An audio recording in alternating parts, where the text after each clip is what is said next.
नमस्कार दोस्तों, प्रज्ञा पाठशाला में आपका स्वागत है। इस वीडियो में हम 14 दिसंबर 2024 के सीटेट पेपर 2 के CDP child development and pedagogy के महत्वपूर्ण प्रश्नों को एक-एक करके हल करेंगे।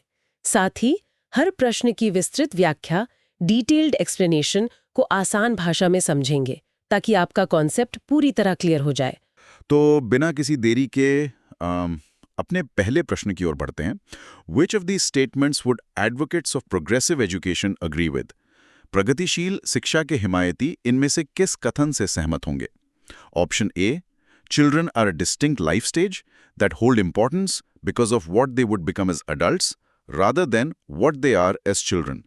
बचपन एक अलग जीवन चरण है जिसमें बच्चे के रूप में वे क्या हैं के बजाय वे वयस्क के रूप में क्या बनेंगे ज्यादा महत्व रखता है। Option B, children are naturally good and society corrupts them. बच्चे स्वाभाविक रूप से अच्छे होते हैं और समाज उन्हें भ्रष्ट करता है। Option C, children are naturally uncivilised and socialisation is necessary to make them moral human beings. बच्चे स्वाभाविक रूप से असभ्य होते हैं और उन्हें नैतिक मानव बनाने के लिए समाजीकरण आवश्यक है। Option D, children are born in a social, cultural, economic context and this background influences their development. बच्चे एक सामाजिक, सांस्कृतिक, आर्थिक संदर्भ में पैदा होते हैं और ये पृष्ठभूमि उनके विकास को प्रभावित करती है। आप सोचिए सही उत्तर क्या हो सकता है?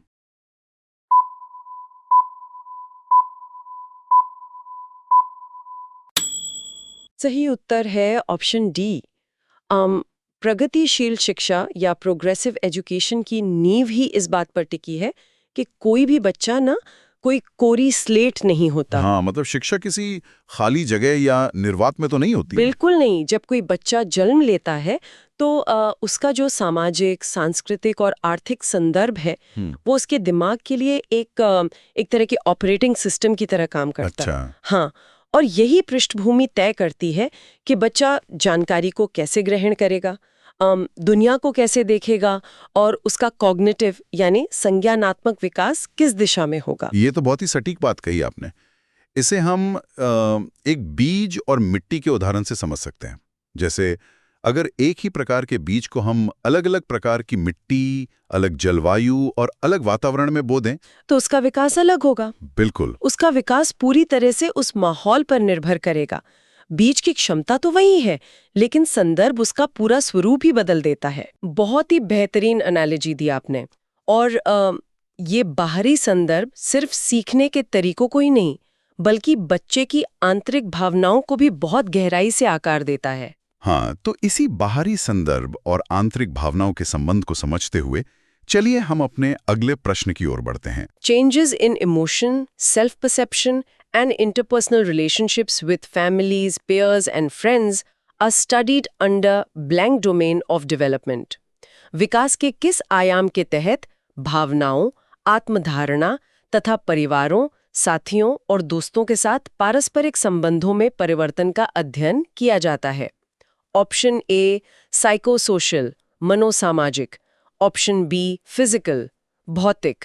ऑप्शन सी, कॉग्निटिव, संज्ञानात्मक। और ऑप्शन डी, लिंग्विस्टिक, भाषाई। आप सोचिए सही उत्तर क्या हो सकता है?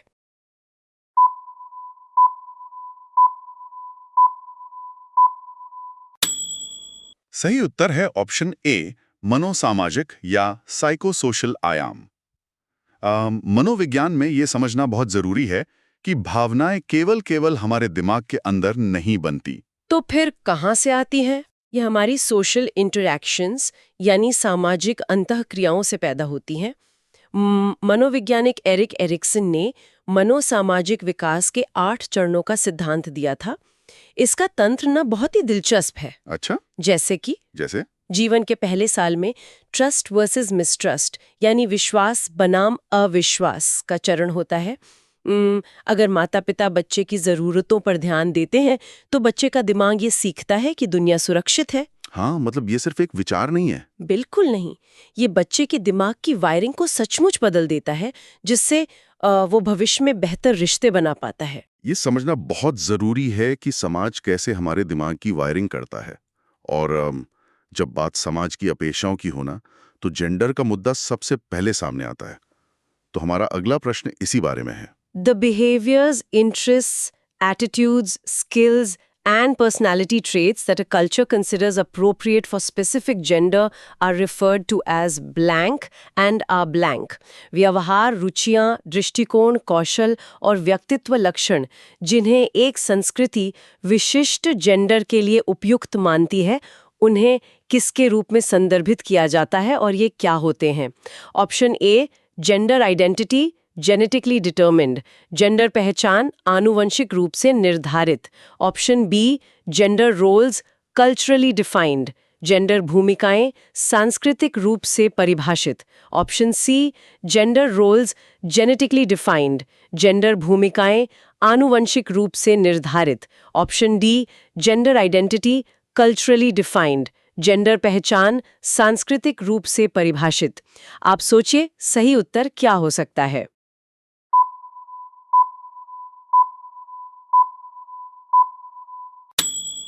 सही उत्तर है ऑप्शन बी, जेंडर भूमिकाएं सांस्कृतिक रूप से परिभाषित होती हैं।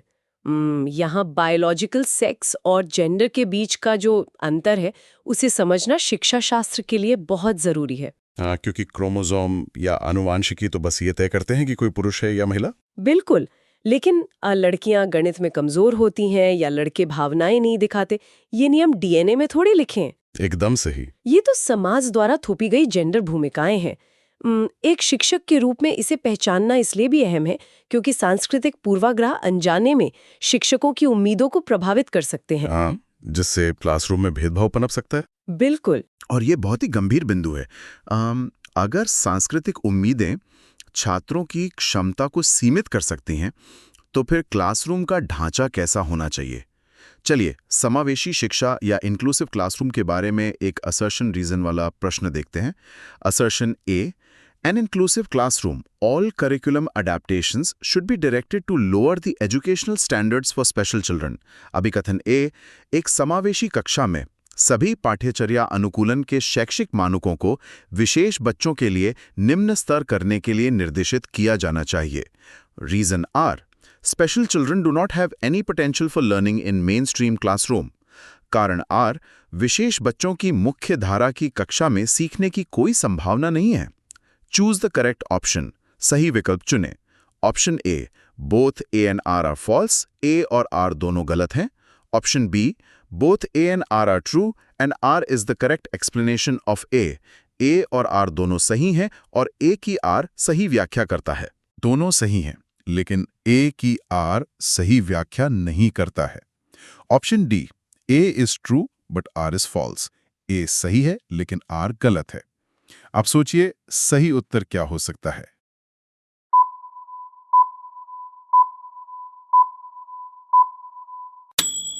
सही उत्तर है ऑप्शन ए। यहाँ अभिकथन और कारण दोनों ही पूरी तरह से गलत हैं। बिल्कुल, क्योंकि एक इंक्लूसिव क्लासरूम का लक्ष्य शैक्षिक मानकों को गिराना तो बिल्कुल नहीं हो सकता। एकदम सही। मानव मस्तिष्क में अपार न्यूरोप्लास्टिसिटी यानी लचीलापन होता है। स्पेशल चिल्ड्रन में भी मुख्य धारा या मेन स्ट्रीम में सीखने की पूरी क्षमता होती है। तो फिर शिक्षक का क्या रोल होना चाहिए इसमें? शिक्षक का काम लक्ष्य को छोटा करना नहीं है, बल्कि उस लक्ष्य तक पहुंचने के लिए स्कैफोल्डिंग यानी सही मदद और अलग-अलग रास्ते प्रदान करना है। हाँ, मतलब शिक्षा के तरीकों को प्रभावी रूप से ढालना होगा। और इसके लिए पहले ये समझना होगा कि बच्चे का दिमाग नई जानकारी को प्रोसेस कैसे करता है। ये हमें जीन पियाजे के सिद्धांत की ओर ले जाता है। As per Jean Piaget's theory of cognitive development, Jean पियाजे के संज्ञानात्मक विकास के सिद्धांत के अनुसार, option A, previous knowledge doesn't play any role in the process of learning, पूर्व ज्ञान सीखने की प्रक्रिया में कोई भूमिका नहीं निभाता है। Option B, biological factors such as maturation don't play any role in cognitive development, परिपक्वता जैसे जैविक कारक संज्ञानात्मक विकास में कोई भूमिका नहीं निभाते हैं। Option C, learning experiences depend on children's current level of cognitive functioning, सीखने के अनुभव बच्चों के संज्ञानात्मक क्रियाओं के वर्तमान स्तर पर निर्भर करते हैं। Option D, memorisation should be prioritised over learning through experience, अनुभवों के माध्यम से सीखने के बजाय याद करने की प्रक्रिया को प्राथमिकता दी जानी चाहिए। आप सोचिए सही उत्तर क्या हो सकता है?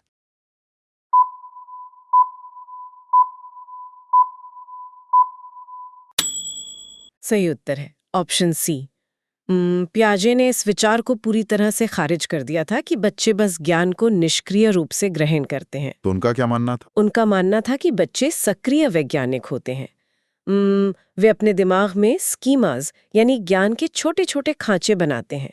इसलिए सीखने का अनुभव पूरी तरह से इस बात पर निर्भर करेगा कि बच्चे का वर्तमान कॉग्निटिव फंक्शनिंग स्तर क्या है। अच्छा, मतलब अगर बच्चा मानसिक रूप से उस जानकारी को ग्रहण करने के लिए तैयार नहीं है तो वो उसे अपने स्कीमा में फिट कर ही नहीं पाएगा।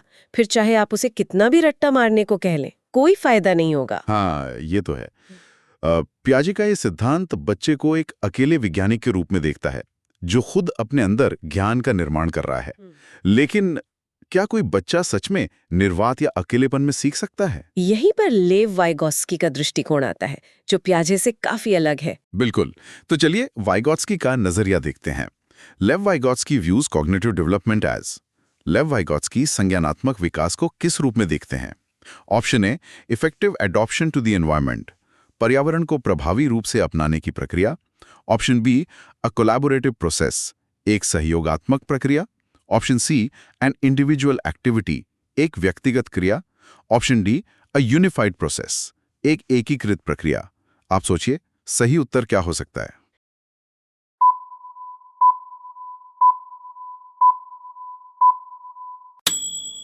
सही उत्तर है ऑप्शन बी, एक सहयोगात्मक प्रक्रिया यानी कोलैबोरेटिव प्रोसेस।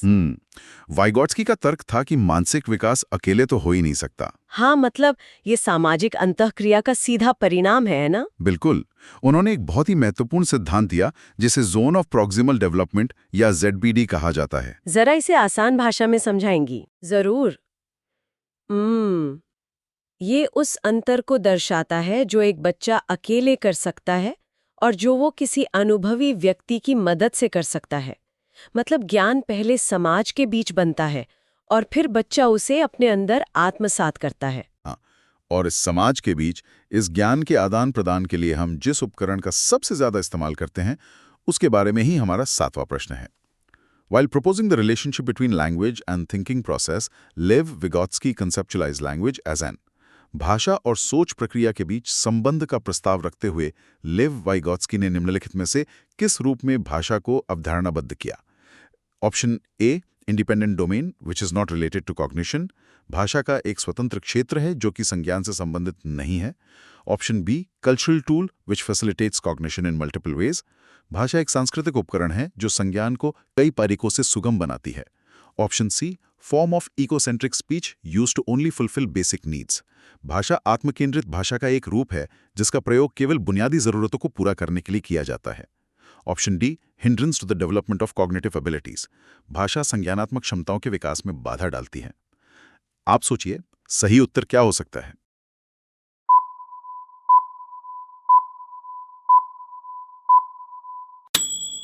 सही उत्तर है ऑप्शन बी।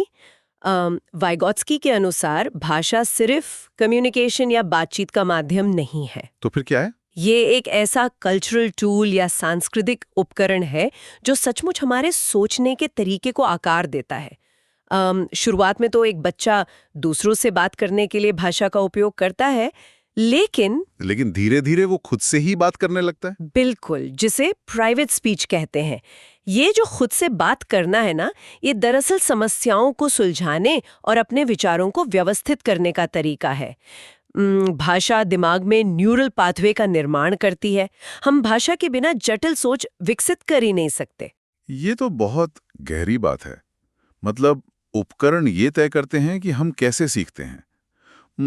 लेकिन हम क्यों सीखते हैं, ये एक पूरी तरह से अलग प्रेरणा है। तो अगले प्रश्न में हम छात्रों के लक्ष्यों की बात करते हैं। Which of the following is an example of a performance goal orientation? निम्न में से कौन सा प्रदर्शन लक्ष्य अभिविन्यास का एक उदाहरण है? ऑप्शन ए, एक छात्र अपनी समझ को आगे बढ़ाने के लिए कड़ी मेहनत करता है। ऑप्शन बी, एक छात्र किसी विषय की गहरी समझ हासिल करने के लिए कठिन अध्ययन करता है। ऑप्शन सी, एक छात्र अच्छा ग्रेड पाने और दूसरों से बेहतर होने के लिए कड़ी मेहनत करता है। ऑप्शन डी, एक छात्र शिक्षक से अधिक सीखने के लिए कठिन अध्ययन करता है। आप सोचिए, सही उत्तर क्या हो सकता है?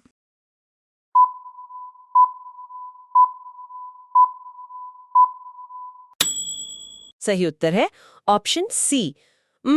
जब कोई छात्र सिर्फ अच्छे ग्रेड लाने या दूसरों से बेहतर दिखने के लिए पढ़ता है ना, तो ये परफॉर्मेंस गोल है।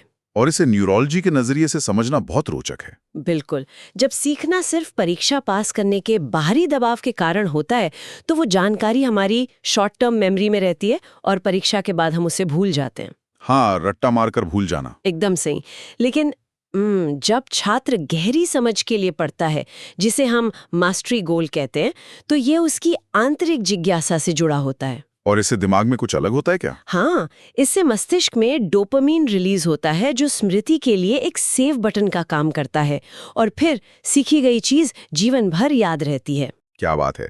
तो अगर मास्टरी के लिए आंतरिक जिज्ञासा इतनी जरूरी है, तो इसका मतलब है कि एक शिक्षक सिर्फ तथ्यों को रटाने का काम तो नहीं कर सकता। शिक्षक की भूमिका को बदलना ही होगा। चलिए देखते हैं कैसे। फॉलोइंग लिव वाइगोत्स्कीज आइडियाज और टीचर शुड। लिव वाइगोत्स्की के सिद्धांत का पालन करते हुए एक शिक्षक को option A, practice reciprocal teaching with the students, अपने विद्यार्थियों के साथ पारस्परिक अध्यापन का पालन करना चाहिए। Option B, discourage the use of cultural tools by students, विद्यार्थियों द्वारा सांस्कृतिक उपकरणों के उपयोग को हतोत्साहित करना चाहिए। Option C, disseminate the knowledge to be memorised by the students, विद्यार्थियों द्वारा कंठस्थ किए जाने वाले ज्ञान का प्रसार करना चाहिए। Option D, encourage students to compete with each other, विद्यार्थियों को एक दूसरे के साथ प्रतिस्पर्धा करने के लिए प्रोत्साहित करना चाहिए। आप सोचिए सही उत्तर क्या हो सकता है?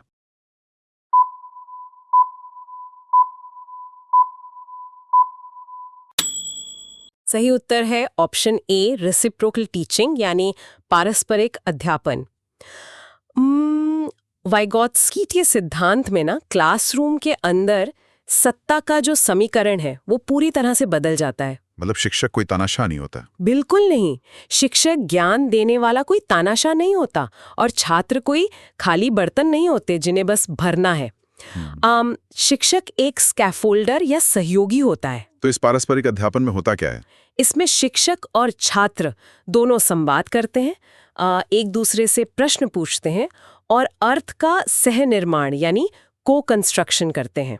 अच्छा, तो शिक्षक की इस बदलती भूमिका के साथ नई अवधारणाओं को पेश करने की जो रणनीतियां हैं उन्हें भी विकसित होना चाहिए।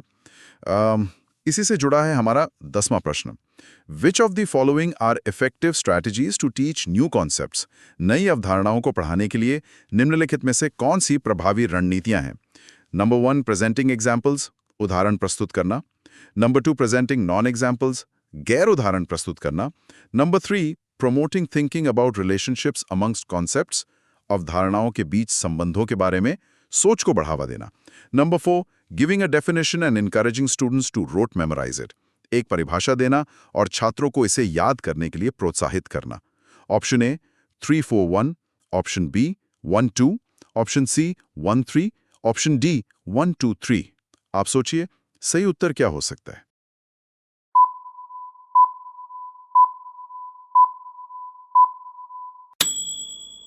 सही उत्तर है ऑप्शन डी, नई अवधारणा को सिखाने के लिए उदाहरण देना, गैर उदाहरण देना और पुराने ज्ञान के साथ संबंध स्थापित करना बहुत प्रभावी होता है।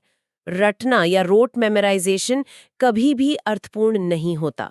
यहाँ मैं आपको थोड़ा रोकना चाहूंगा। उदाहरण देना तो तर्कसंगत लगता है, लेकिन ये गैर उदाहरण या नॉन एग्जाम्पल्स क्या हैं?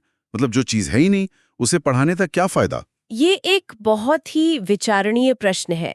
असल में ना गैर उदाहरण किसी भी संज्ञानात्मक स्कीमा की सीमाओं को तय करते हैं। कैसे? जरा उदाहरण देकर समझाएं। मान लीजिए हम बच्चों को पक्षी की अवधारणा सिखा रहे हैं। हम तोता और कबूतर दिखाते हैं, ये तो उदाहरण हो गए। फिर हम एक कुत्ते की तस्वीर दिखाते हैं और समझाते हैं कि ये पक्षी क्यों नहीं है। अच्छा। हाँ, ये एक गैर उदाहरण है। यह बच्चे के दिमाग में यह स्पष्ट करता है कि पक्षी होने के लिए केवल उड़ना ही नहीं, जैसे चमगादड़ उड़ता है, बल्कि पंख और चोंच का होना भी जरूरी है। तो गैर उदाहरण भ्रम को मिटाते हैं। ये तो अवधारणाओं की सीमाओं को स्पष्ट करने का बहुत ही बेहतरीन तरीका है। और इस तरह का सीमा परीक्षण तब सबसे अच्छा होता है जब छात्रों के पास प्रश्न पूछने की स्वतंत्रता हो। ये बात हमें सीधे अपने 11वें प्रश्न से जोड़ती है। In which of the following method teacher and student interchange their roles.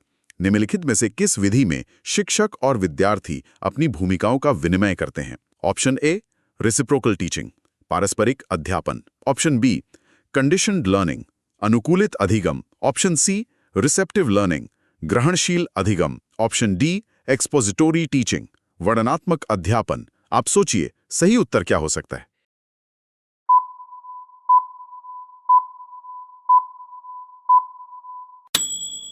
सही उत्तर है ऑप्शन ए। जैसा कि हमने पहले वाइगोत्स्की के संदर्भ में चर्चा की, रेसिप्रोकल टीचिंग में भूमिकाओं का विनिमय या इंटरचेंज होता है। मतलब कभी शिक्षक छात्र बन जाता है और छात्र शिक्षक। लगभग वैसा ही। कभी शिक्षक नेतृत्व करता है तो कभी छात्र सारांश बताते हैं, प्रश्न पूछते हैं या भविष्यवाणी करते हैं। ज्ञान का ये जो सह निर्माण है, ये छात्रों में आलोचनात्मक सोच को बहुत गहराई से विकसित करता है। हाँ, और ज्ञान के सह निर्माण के लिए छात्रों को खुद अपनी सीखने की प्रक्रिया के प्रति बहुत जागरूक होना पड़ता है। हमारा अगला प्रश्न बिल्कुल ऐसे ही एक परिदृश्य पर आधारित है। Fiza analyzes that she has more problems in learning topic X than in learning topic Z because she's interested in topic Z and is paying focused attention to it. Which of the following construct describes Fiza's abilities to analyze her thinking? फिजा ने विश्लेषण किया कि उसे विषय Z सीखने की तुलना में विषय X सीखने में अधिक समस्याएं हैं, क्योंकि वह विषय Z में रुचि रखती है और उस पर ध्यान केंद्रित कर रही है। निम्नलिखित में से कौन सी संरचना फिजा की सोच का विश्लेषण करने की क्षमता का वर्णन करता है? ऑप्शन ए, कॉग्निटिव कॉन्फ्लिक्ट, संज्ञानात्मक संघर्ष। ऑप्शन बी, मेटाकॉग्निशन, अधिसंज्ञान। ऑप्शन सी, मेमोरी, स्मृति। ऑप्शन डी, कॉग्निशन, संज्ञान। आप सोचिए, सही उत्तर क्या हो सकता है?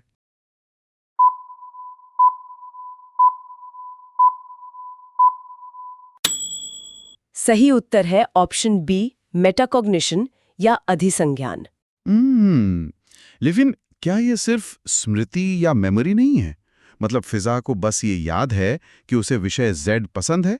इसमें अलग से क्या क्षमता है? नहीं, ये स्मृति से बहुत आगे की चीज है। स्मृति केवल जानकारी को स्टोर करना है, लेकिन मेटाकॉग्निशन मस्तिष्क का एक एग्जीक्यूटिव फंक्शन है। अच्छा, इसका क्या मतलब हुआ? इसका मतलब है थिंकिंग अबाउट थिंकिंग, यानी अपनी ही सोच की प्रक्रिया के बारे में सोचना। फिजा सिर्फ ये नहीं जानती कि उसे विषय X में परेशानी है, वो इसका कारण भी विश्लेषित कर रही है कि उसका ध्यान विषय Z पर अधिक है। ओहो। हाँ, जब कोई छात्र अपनी सीखने की रणनीतियों की खुद निगरानी करता है और मूल्यांकन करता है, तो वो ज्ञान के बहुत उच्च स्तर पर काम कर रहा होता है। या अलग होती है, तो हमें बुद्धिमत्ता या इंटेलिजेंस की परिभाषा पर भी पुनर्विचार करना पड़ता है। Howard Gardner's theory of multiple intelligence proposes that. Howard Gardner के बहुबुद्धि सिद्धांत का प्रस्ताव है कि option A, intelligence can successfully predict academic success. बुद्धिमत्ता एकेडमिक सफलता का सफलतापूर्वक अनुमान लगा सकती है। Option B, intelligence is change over time. बुद्धि समय के साथ बदलती है। Option C, intelligence is primarily inherited. बुद्धि मुख्य रूप से आनुवांशिक विरासत में मिलती है। Option D, intelligence can be measured accurately and predicted precisely. बुद्धि को सटीक रूप से मापा जा सकता है और सटीक रूप से विधेय किया जा सकता है। आप सोचिए, सही उत्तर क्या हो सकता है?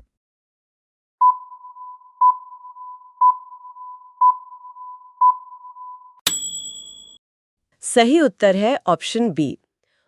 हॉवर्ड गार्डनर को सिद्धांत इस बात को चुनौती देता है कि बुद्धि कोई एक सिंगल इकाई है जिसे बस एक IQ टेस्ट से मापा जा सकता है। तो उन्होंने बुद्धिमत्ता को कैसे देखा?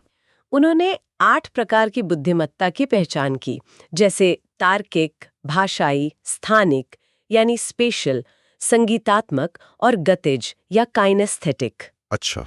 और सबसे बड़ी बात, ये बुद्धिमत्ता स्थिर नहीं है। ये अनुभव और न्यूरोप्लास्टिसिटी के साथ समय के साथ बदलती और विकसित होती है।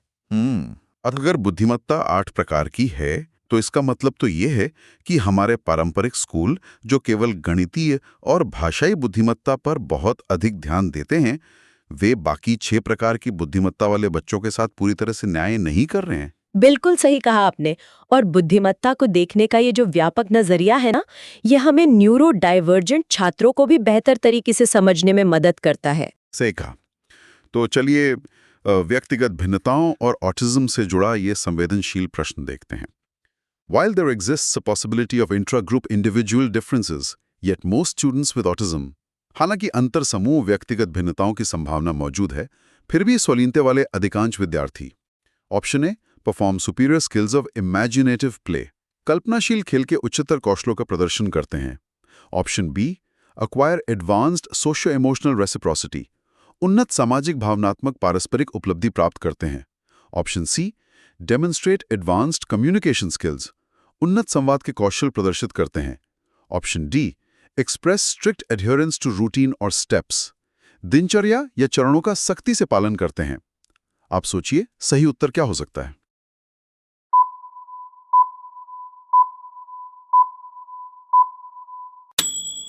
सही उत्तर है ऑप्शन डी। ऑटिज्म या स्वलीनता वाले अधिकांश छात्र अपनी दिनचर्या या रूटीन का सख्ती से पालन करते हैं। और इसके पीछे का कारण क्या है? इसके पीछे का कारण बहुत ही न्यूरोलॉजिकल है। ऑटिज्म से प्रभावित छात्रों के लिए सेंसरी प्रोसेसिंग अक्सर बहुत अधिक ओवरवेलमिंग होती है। दुनिया उनके लिए बहुत अत्यधिक शोरगुल या अराजक हो सकती है। हाँ, वे हर चीज को बहुत इंटेंसली महसूस करते हैं। बिल्कुल। ऐसे में एक सख्त दिनचर्या और पूर्वानुमानित संरचना उन्हें सुरक्षा और नियंत्रण का एहसास देती है।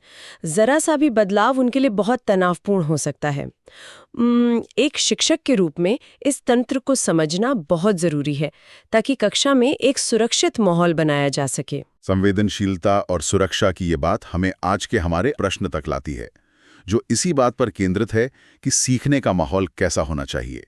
Assertion A. Creating an environment of fear and stress keeps students on their toes and facilitates meaningful learning. अभिकथन A. भय और तनाव का वातावरण बनाना छात्रों को सचेत और हरदम तैयार रखता है और सार्थक सीखने को सुसाधित करता है। Reason R. Learning is governed only by extrinsic factors. कारण R. अधिगम केवल बाहरी कारकों द्वारा नियंत्रित होता है। Choose the correct option. सही विकल्प चुनें। Option A. Both A and R are false. A और R दोनों गलत हैं। Option B. Both A and R are true and R is the correct explanation of A. A और R दोनों सही हैं और A की R सही व्याख्या करता है। Option C. Both A and R are true but R is not the correct explanation of A. A और R दोनों सही हैं लेकिन A की R सही व्याख्या नहीं करता है। Option D. A is true but R is false. A सही है लेकिन R गलत है। आप सोचिए सही उत्तर क्या हो सकता है।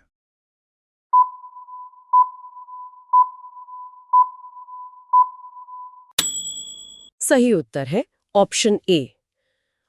यहाँ अभिकथन और कारण दोनों ही बिल्कुल गलत हैं। क्योंकि ये तो बहुत पुराना और गलत मिथक है कि डरने से बच्चे अच्छा सीखते हैं। एकदम सही। न्यूरोसाइंस हमें साफ बताता है कि डर के माहौल में मस्तिष्क में एमिगडाला हाईजैक हो जाता है। एमिगडाला हाईजैक ये क्या होता है? जब तनाव होता है ना, तो शरीर कोर्टिसोल हार्मोन छोड़ता है। ये हार्मोन प्रीफ्रंटल कॉर्टेक्स यानी मस्तिष्क का वो हिस्सा जो तार्किक सोच और सीखने के लिए जिम्मेदार है, उसको सचमुच बंद कर देता है। बाप रे। हाँ, तनाव में मस्तिष्क सर्वाइवल मोड में होता है, लर्निंग मोड में नहीं। और सीखना केवल सजा या इनाम जैसे बाहरी कारकों से नहीं होता। आंतरिक प्रेरणा या इंट्रिंसिक मोटिवेशन सबसे महत्वपूर्ण है। हमारा दिमाग सूचनाओं को कैसे छांटता और वर्गीकृत करता है। यहाँ हमारे पास एक छात्र की केस स्टडी है, Lokesh. Question 16, assertion A, Lokesh has trouble with classifying one concept, Delhi, as a subset of another, India.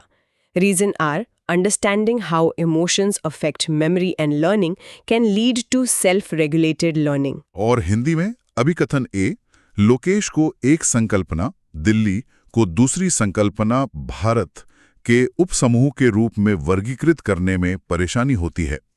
कारण आर, यह समझना कि भावनाएं स्मृति और सीखने को कैसे प्रभावित करती हैं, स्व-विनियमित सीखने को संसाधित कर सकता है। Option A, both A and R are false, A और आर दोनों गलत हैं। Option B, both A and R are true and R is the correct explanation of A. A और आर दोनों सही हैं और ए की आर सही व्याख्या करता है। Option C, both A and R are true but R is not the correct explanation of A. A और आर दोनों सही हैं, लेकिन ए की आर सही व्याख्या नहीं करता है। Option D, A is true but R is false. A सही है लेकिन आर गलत है। आप सोचिए, सही उत्तर क्या हो सकता है?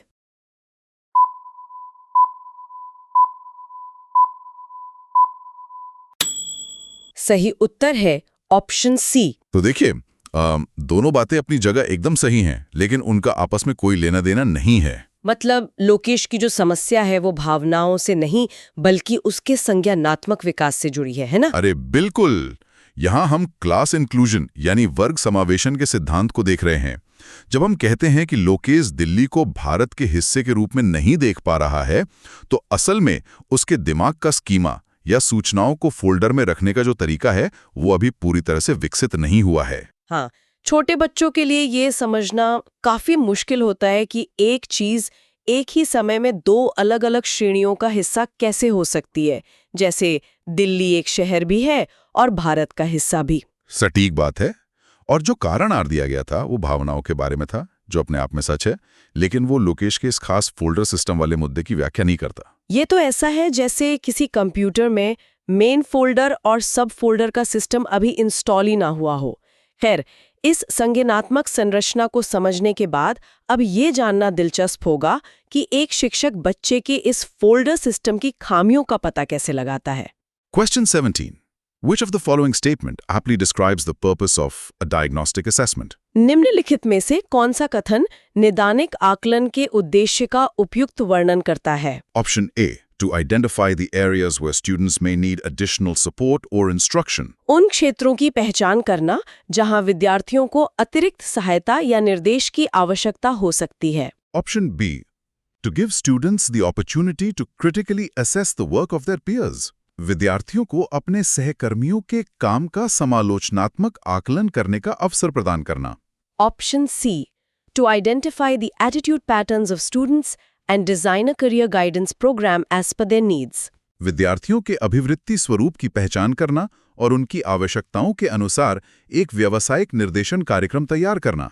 Option D, to provide feedback to the teacher about their teaching methods. सोचिए, सही उत्तर क्या हो सकता है?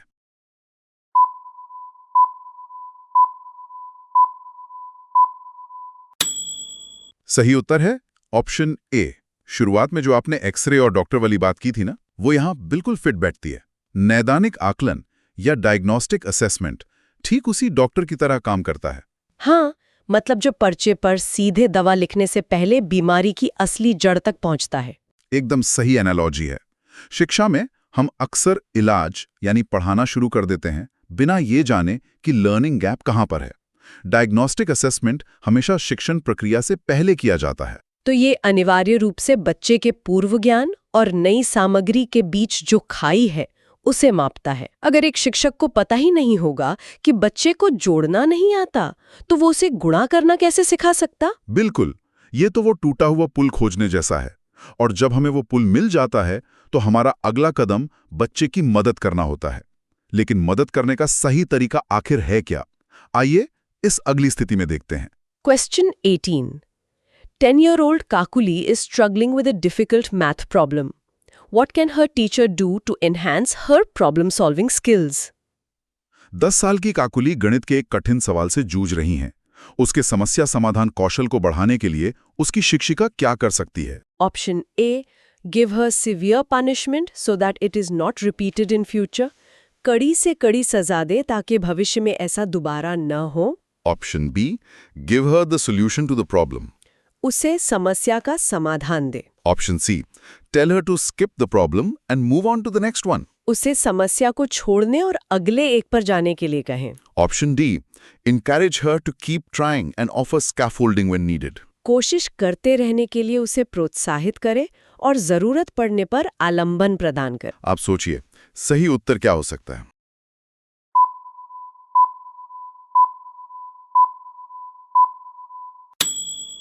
सही उत्तर है ऑप्शन डी। यहाँ सबसे महत्वपूर्ण जो शब्द है वो है स्कैफोल्डिंग, यानी आलंबन। मतलब ये नहीं है कि हम बच्चे को पूरा रास्ता ही दिखा दें या उसे गोद में उठा लें, है ना? ये तो उसे खुद अपना रास्ता खोजने के लिए बस एक टॉर्च थमा देने जैसा है। अरे वाह, क्या बात कही है। असल में ये लेव वाइगोत्स्की के जोन ऑफ प्रॉक्सिमल डेवलपमेंट या ZPD का व्यवहारिक रूप है। ZPD वो अंतर है जो एक बच्चा खुद से कर सकता है और जो वो किसी की मदद से कर सकता है। तो जब शिक्षक स्कैफोल्डिंग प्रदान करता है, जैसे कि कोई हल्का सा संकेत देना या किसी बड़े सवाल को छोटे छोटे हिस्सों में तोड़ देना, तो वो बच्चे के मस्तिष्क में नए न्यूरल कनेक्शंस बनाने में मदद कर रहा होता है। बिल्कुल। अगर आप सीधे उत्तर दे देंगे, जैसा ऑप्शन बी में था, तो वो संज्ञानात्मक संघर्ष ही खत्म हो जाएगा, जो असल में सीखने के लिए सबसे ज्यादा जरूरी है। यानी वो संघर्ष ही ज्ञान की असली सीढ़ी है। और मैंने देखा है कि जब बच्चे इस संघर्ष से गुजर रहे होते हैं तो वे अक्सर एक बहुत ही दिलचस्प काम करते हैं। वे खुद से बातें करने लगते हैं। ये हमें एक बहुत पुरानी और मशहूर मनोवैज्ञानिक बहस की ओर ले जाता है। क्वेश्चन 19, जॉन पियाजे perceives blank to be blank, Lev Vygotsky believes blank to be blank. स्थान को खाली स्थान मानता है। Option A, private speech effective in self regulation, egocentric speech a sign of cognitive immaturity. निजी वाक आत्मविनियमित में प्रभावी, आत्मकेंद्रित वाक संज्ञानात्मक अपरिपक्वता का संकेत। Option B, egocentric speech a sign of cognitive immaturity, private speech effective in self regulation. आत्मकेंद्रित वाक संज्ञानात्मक अपरिपक्वता का संकेत, निजी वाक स्वविनियमित में प्रभावी। Option C, egocentric speech effective in self regulation, private speech a sign of cognitive immaturity. आत्मकेंद्रित वाक स्वविनियमित में प्रभावी, निजी वाक संज्ञानात्मक अपरिपक्वता का संकेत। Option D, private speech a sign of cognitive immaturity, egocentric speech effective in self regulation. निजी वाक संज्ञानात्मक अपरिपक्वता का संकेत, आत्मकेंद्रित वाक आत्मविनियमित में प्रभावी। आप सोचिए सही उत्तर क्या हो सकता है?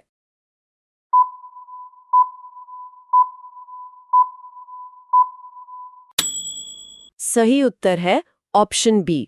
देखिए, इस पर मुझे भी हमेशा से काफी हैरानी होती थी। हम अक्सर देखते हैं कि छोटे बच्चे खेलते समय लगातार खुद से बड़बड़ाते रहते हैं। हाँ, तो क्या ये सिर्फ उनका अपनी ही दुनिया में खोए रहना है या इसके पीछे कोई बहुत गहरा तंत्र काम कर रहा है? यही वो बिंदु है जहां पियाजे और वाइगोत्स्की के विचार एकदम अलग हो जाते हैं। पियाजे का मानना था कि ये आत्मकेंद्रित वाक यानी एगोसेंट्रिक स्पीच है। मतलब पियाजे के अनुसार छोटे बच्चे ये नहीं समझ पाते कि दूसरों का नजरिया अलग हो सकता है, इसलिए वे बस खुद से बोलते रहते हैं, जो उनकी अपरिपक्वता का संकेत है। बिल्कुल सही। लेकिन दूसरी तरफ वाइगोत्स्की ने इसे बहुत गहराई से देखा। उन्होंने इसे प्राइवेट स्पीच कहा। वाइगोत्स्की के अनुसार बच्चे भाषा का उपयोग केवल दूसरों से संवाद के लिए नहीं करते, बल्कि अपने खुद के दिमाग को व्यवस्थित करने के लिए करते हैं। हम बड़े लोग भी कोई जटिल फर्नीचर जोड़ रहे होते हैं तो अक्सर खुद से कहते हैं, अच्छा ये पेंच यहाँ जाएगा और फिर इसे कसना है। हाँ, एकदम सही उदाहरण। वो प्राइवेट स्पीच का ही तो वयस्क रूप है। यह हमारे प्रीफ्रंटल कॉर्टेक्स को कार्यों की योजना बनाने और समस्याओं को सुलझाने में बहुत मदद करता है। ये बहुत अच्छे से समझ में आता है। आप अगर बच्चे इतने अलग अलग तरीकों से सीखते हैं और अपने दिमाग को व्यवस्थित करते हैं, तो हमारे पढ़ाने के तरीके भी तो उसी के अनुसार ढलने चाहिए, है ना? यहीं पर यूनिवर्सल डिजाइन फॉर लर्निंग या UDL की अवधारणा आती है। Question 20, universal design for learning does not involve. अधिगम के सार्वभौमिक अभिकल्प में क्या शामिल नहीं है? Option A, practising forms of labelling and categorisation of learners. शिक्षार्थियों के नामीकरण और वर्गीकरण के विभिन्न रूपों को लागू करना। Option B, giving all learners various ways of acquiring information and knowledge. सभी शिक्षार्थियों को सूचना और ज्ञान प्राप्त करने के विभिन्न तरीके देना। Option C, providing all learners alternatives for demonstrating what the learners know. शिक्षार्थी जो जानते हैं उसे प्रदर्शित करने के लिए सभी शिक्षार्थियों को विकल्प प्रदान करना। Option D, tapping into all learners interests and offering challenges accordingly. सभी शिक्षार्थियों के हितों में कार्य करना और तदनुसार चुनौतियों की पेशकश करना। आप सोचिए सही उत्तर क्या हो सकता है?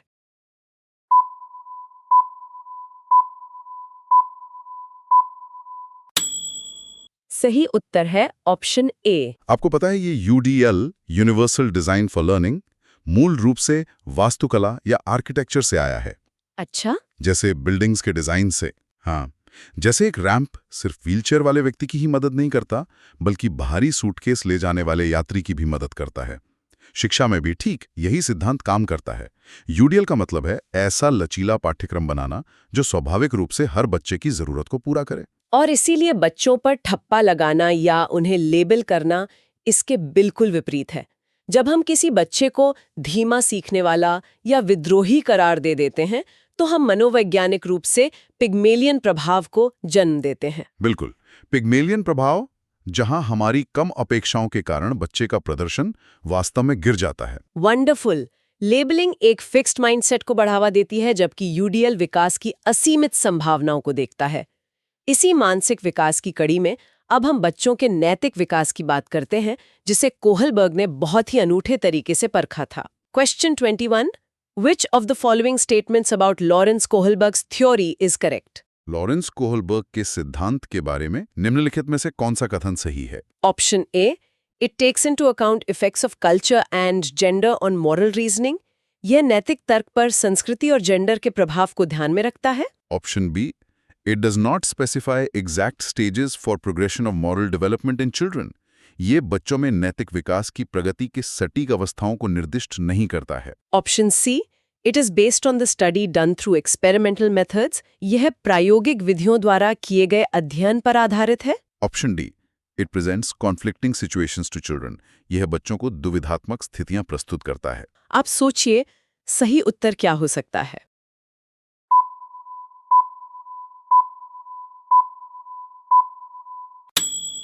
सही उत्तर है ऑप्शन डी।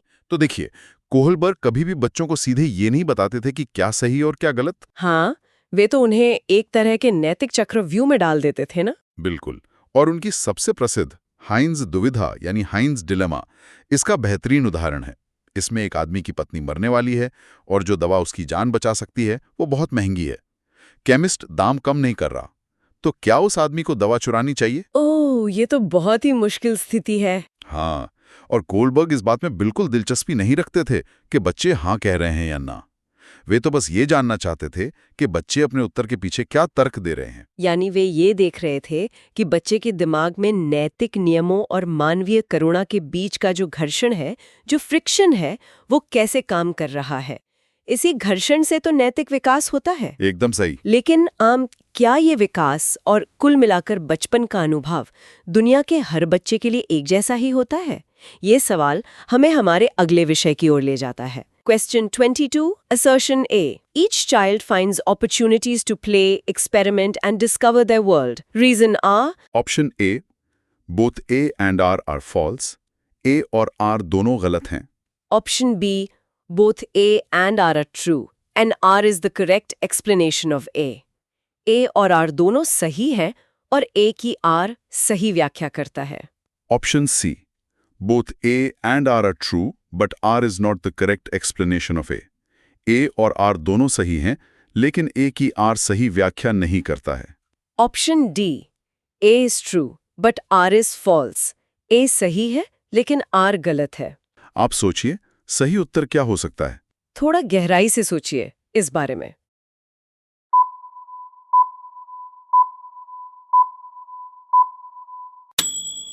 सही उत्तर है ऑप्शन ए।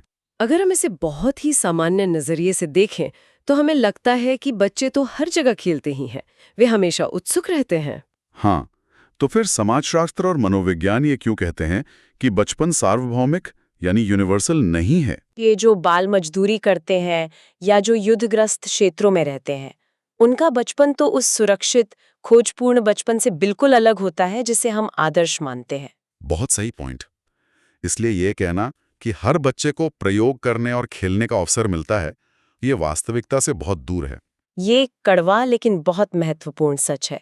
दुनिया हर बच्चे के लिए अलग है और इसीलिए हमें बच्चों को केवल जानकारी रटने के लिए नहीं, बल्कि इस जटिल दुनिया का विश्लेषण करने के लिए तैयार करना होगा। Question 23. Which of the following is an example of a question that promotes analytical thinking? निम्न में से कौन सा एक ऐसे प्रश्न का उदाहरण है जो विवेचनात्मक सोच को बढ़ावा देता है? Option A, Who was the leader of Germany during World War II? द्वितीय विश्व युद्ध के दौरान जर्मनी का नेता कौन था? Option B. In which year did World War II end? द्वितीय विश्व युद्ध किस वर्ष समाप्त हुआ था? Option C, Which countries were directly involved in the World War II? द्वितीय विश्व युद्ध में कौन से देश प्रत्यक्ष रूप से शामिल थे? Option D. Which factors contributed to the outbreak of World War II? द्वितीय विश्व युद्ध के फैलने में किन कारकों का योगदान था? आप सोचिए, सही उत्तर क्या हो सकता है?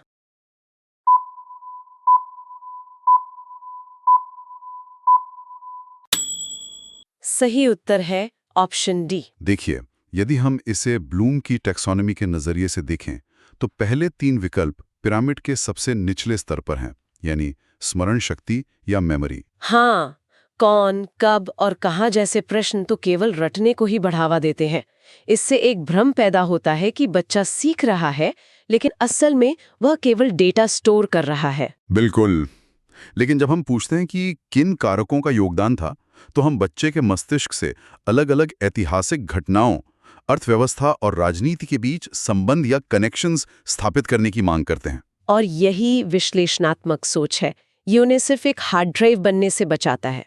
अब चलिए बात करते हैं कि जब किसी बच्चे का एक मुख्य संवेदी अंग या सेंसरी ऑर्गन काम नहीं करता, तो उसका मस्तिष्क सीखने के लिए खुद को कैसे अनुकूलित करता है? Question 24. While engaging students who are visually challenged, teachers should use blank which blank? उन बच्चों को जिन्हें दृष्टिबाधिता है, उन्हें शामिल करते समय शिक्षकों को खाली स्थान का उपयोग करना चाहिए। जो खाली स्थान? Option A. Frequency modulated transmission devices are an auditory system. आवृत्ति संग्राहक संचरण उपकरण श्रवण तंत्र हैं। Option B. Braille is a tactile system. Braille एक स्पर्श प्रणाली है। Option C. Braille is an auditory system. Braille एक श्रवण प्रणाली है। Option D. Frequency modulated transmission devices are a tactile system. आवृत्ति संग्राहक संचरण उपकरण स्पर्श तंत्र हैं। तो आप सोचिए, सही उत्तर क्या हो सकता है?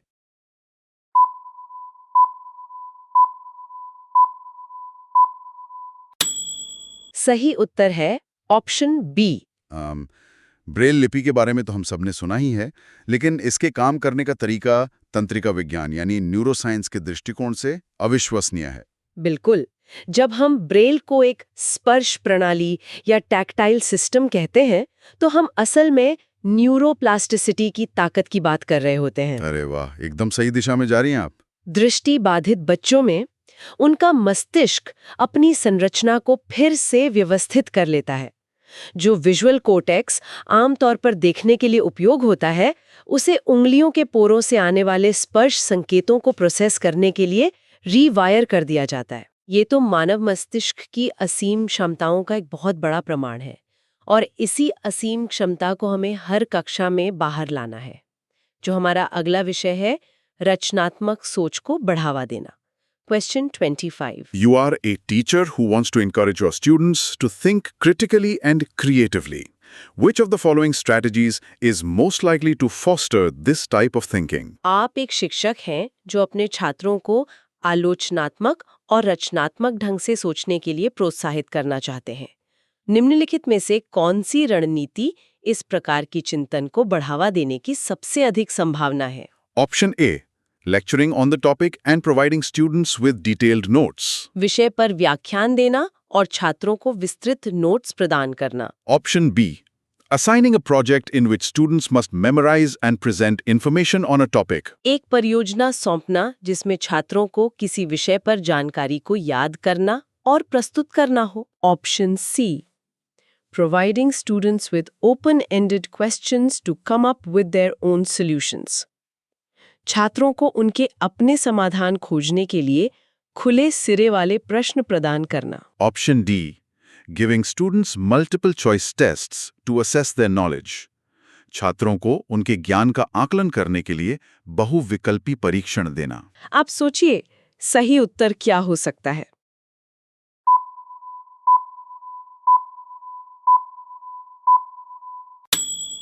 सही उत्तर है ऑप्शन सी। देखिए, यहां हम अभिसारी यानी कन्वर्जेंट बनाम अपसारी यानी डाइवर्जेंट सोच की बात कर रहे हैं। बहुविकल्पीय प्रश्न बच्चों को एक ही सही उत्तर तक पहुंचने के लिए मजबूर करते हैं।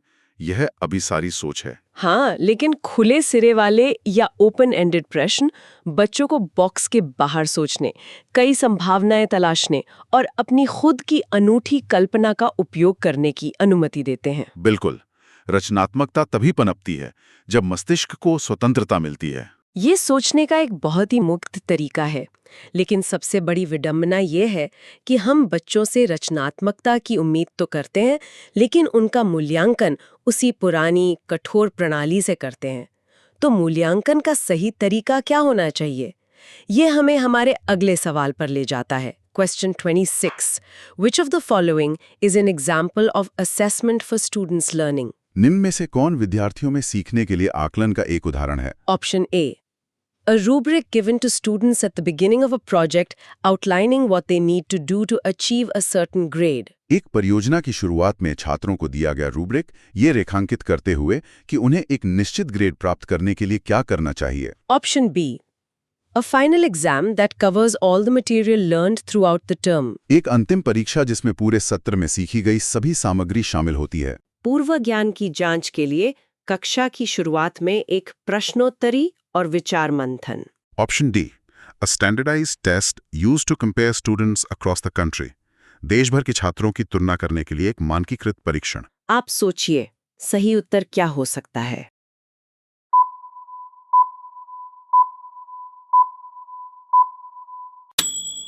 सही उत्तर है ऑप्शन ए। रूब्रिक वाला ये विकल्प मुझे भी बहुत पसंद है।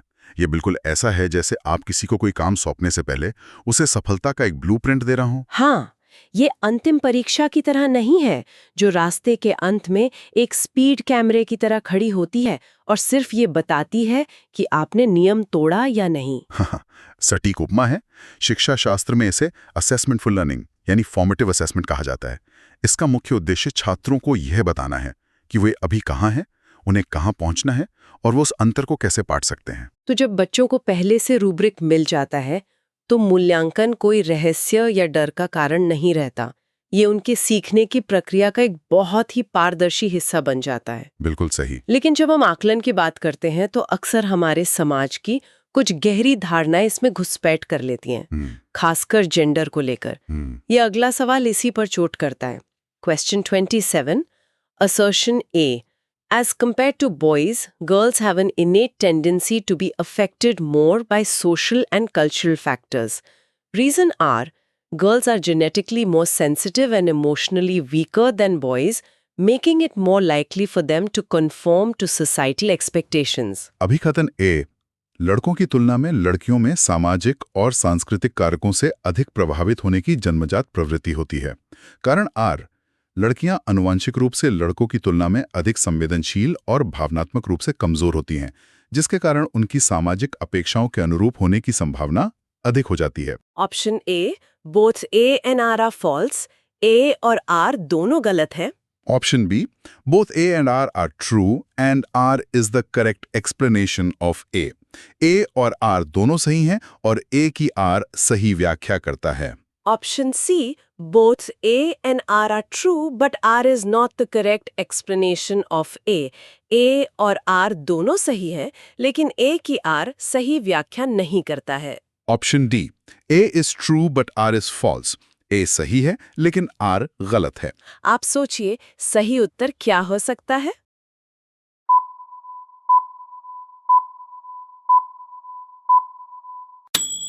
सही उत्तर है ऑप्शन ए। देखिए, यह प्रश्न न्यूरोसेक्सिज्म की अवधारणा को सीधे तौर पर खारिज करता है।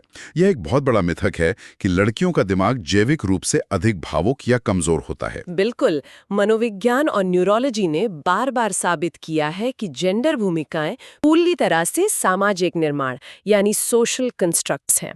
वही तो, समाज लड़कों को अपनी भावनाओं को दबाना और लड़कियों को उन्हें व्यक्त करना सिखाता है, और फिर हम इसे उनकी प्रकृति या जेनेटिक्स मान लेने की बहुत बड़ी भूल करते हैं। ये एक बहुत बड़ा सबक है कि एक शिक्षक को कभी भी किसी बच्चे के जीव विज्ञान को उसकी क्षमताओं की सीमा नहीं मानना चाहिए। और जहां सामाजिक दबाव की बात आती है, वहां डर का मनोविज्ञान भी कक्षा में प्रवेश करता है। देखते हैं अमाना के साथ क्या हो रहा है। Question 28. Assertion A. 12 years Amana gets scared every time the teacher asks her to answer or solve the maths problem on the blackboard, because she fears that the teacher will scold her and she would be embarrassed. Reason R. When students feel unsafe and anxious, their learning is adversely affected. Option A, both A and R are false. A और R दोनों गलत हैं। Option B. Both A and R are true and R is the correct explanation of A. A और R दोनों सही हैं और A की R सही व्याख्या करता है। Option C, both A and R are true but R is not the correct explanation of A. A और आर दोनों सही हैं, लेकिन ए की आर सही व्याख्या नहीं करता है। Option D. A is true but R is false. A सही है लेकिन R गलत है। आप सोचिए, सही उत्तर क्या हो सकता है?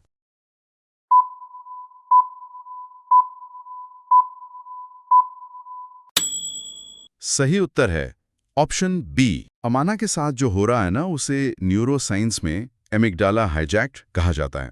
जब कोई भी छात्र डरा हुआ होता है तो उसका मस्तिष्क खतरे को भांप लेता है और सर्वाइवल मोड में चला जाता है।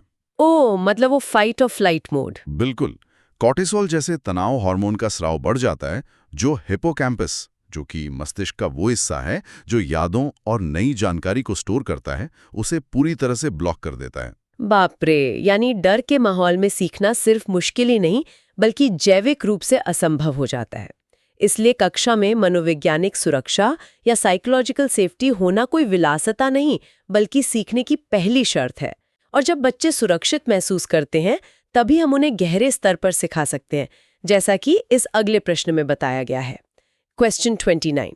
A teacher wants to enable meaningful and analytical learning in her class by providing opportunities for students to connect their prior knowledge to new concepts. Which of the following teaching strategies would be most effective? एक शिक्षिका छात्रों को उनके पूर्व ज्ञान को नई संकल्पनाओं से जोड़ने के अवसर प्रदान करके अपनी कक्षा में सार्थक सीखने व विवेचनात्मक सोच को सक्षम बनाना चाहती है। निम्नलिखित में से कौन सी शिक्षण रणनीति सबसे प्रभावी होगी? Option A. Providing students with a step-by-step guide on how to complete a task related to the new material. छात्रों को नई सामग्री से संबंधित कार्य को पूरा करने के तरीके के बारे में चरण दर चरण मार्गदर्शिका प्रदान करना। Option B. Lecturing on new material and providing students with a list of key terms to memorize. नई सामग्री पर व्याख्यान देना और छात्रों को याद करने के लिए महत्वपूर्ण शब्दों की सूची प्रदान करना। Option C. Assign students to read the textbook chapter and answer questions at the end. विद्यार्थियों को पाठ्यपुस्तक के अध्याय को पढ़ने और अंत में प्रश्नों के उत्तर देने के लिए कहना। Option D. Ask students to share their own experiences related to the new material and then connect them to the topic. छात्रों से नई सामग्री से संबंधित अपने स्वयं के अनुभव साझा करने के लिए कहना और फिर उन्हें विषय से जोड़ना। आप सोचिए, सही उत्तर क्या हो सकता है?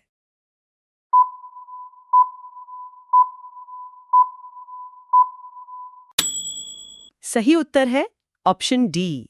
इस प्रक्रिया को हम मनोविज्ञान में संज्ञानात्मक संगठन या कॉग्निटिव ऑर्गेनाइजेशन कहते हैं। ये ज्ञान के निर्माण यानी कंस्ट्रक्टिविज्म का हिस्सा है। मतलब जब हम नई जानकारी को बच्चे के पुराने अनुभवों से जोड़ते हैं तो हम उनके मस्तिष्क में मौजूद न्यूरल नेटवर्क में नए हुक बना रहे होते हैं। एकदम सही। अगर नई जानकारी को किसी पुराने मजबूत अनुभव के साथ जोड़ दिया जाए तो वो हमेशा के लिए याद रहती है, क्योंकि अब उसका एक अर्थ है। ये बिल्कुल ऐसा है जैसे किसी अनजान शहर में जाने पर आपको कोई पुराना दोस्त मिल जाए तो वो शहर तुरंत अपना सा लगने लगता है।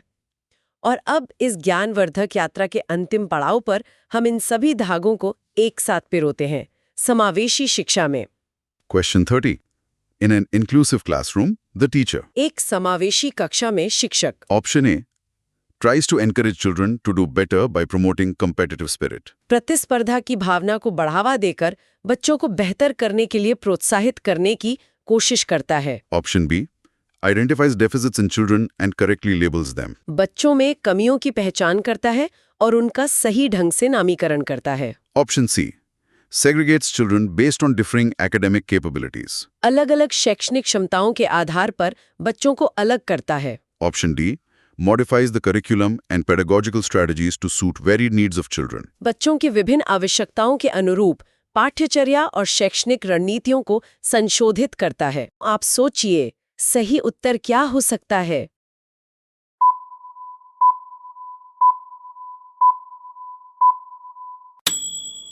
सही उत्तर है ऑप्शन डी। ये प्रश्न शिक्षा में डिसेबिलिटी के मेडिकल मॉडल और सोशल मॉडल के बीच के गहरे अंतर को स्पष्ट करता है। मेडिकल मॉडल कहता है कि बच्चे में खराबी है, उसे ठीक करो या अलग कर दो, जैसा कि ऑप्शन बी और सी में था। लेकिन सच्चा समावेश यानी इंक्लूजन सोशल मॉडल पर आधारित है ना? बिल्कुल। यह कहता है कि खराबी बच्चे में नहीं, बल्कि हमारे पढ़ाने के कठोर तरीकों में है। शिक्षक का काम बच्चे को सिस्टम के सांचे में ढालना नहीं है, बल्कि सिस्टम को इतना लचीला बनाना है कि वो हर बच्चे की अनोखी जरूरत को समायोजित कर सके। ये एक बेहद शक्तिशाली विचार है। लेकिन इस चर्चा को खत्म करने से पहले मैं श्रोताओं के लिए एक विचार छोड़ना चाहूंगी। जरा सोचिए, क्या मनोविज्ञान की ये बातें सिर्फ बच्चों पर लागू होती हैं, या फिर एक वयस्क के रूप में आज भी जब हम ऑफिस में कोई नई तकनीक सीखते हैं या तनाव महसूस करते हैं, तो हमारे अंदर का वो बच्चा आज भी इन्हीं सिद्धांतों के अनुसार प्रतिक्रिया कर रहा होता है। इस पर जरूर विचार कीजिएगा। अगर आपको हमारा आज का वीडियो पसंद आया हो तो कृपया वीडियो को लाइक करें, प्रज्ञा पाठशाला चैनल को सब्सक्राइब करें, वीडियो को शेयर करें और कमेंट में अपनी राय जरूर दें। धन्यवाद।